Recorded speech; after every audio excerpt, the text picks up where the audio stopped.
Осыдан азақ уақыт бұрын өмір сүріп жүргенімізге қуансақ, дәл қазір тірі жүргенімізге тәубе етер шақ туды.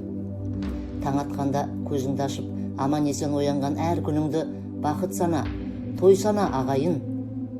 Ұлттық арнадан берілген бір ақпаратта Өзбекстанда тойға қайта тыйым салынды дейді. Бұған дейін 30 адамнан аспайтын тойға рұқсат болған екен, бір адам бір күнде 30 адамнан шақырып 3 рет той жасапты да, соның 70-тен астамы ковид жұқтырыпты.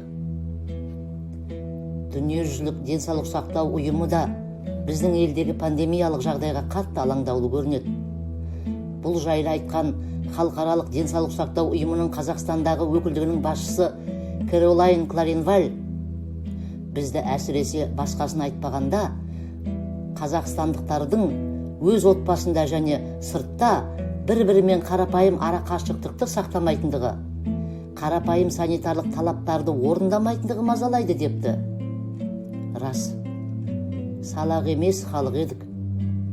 Бірақ осынша салғырттық емес пе көбінің түбіне жететін.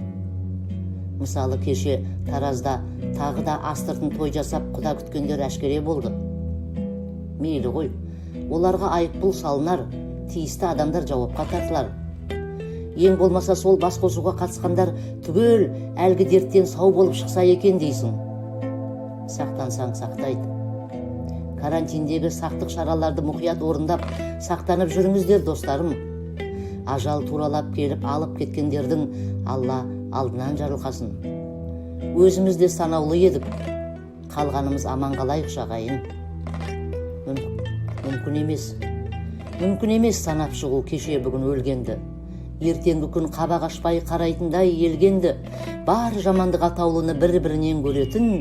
Кешір Алла, есі ылғи кіретін пендеңді. Дағдаруда дүрбелеңнен жұртқа жерге егелер.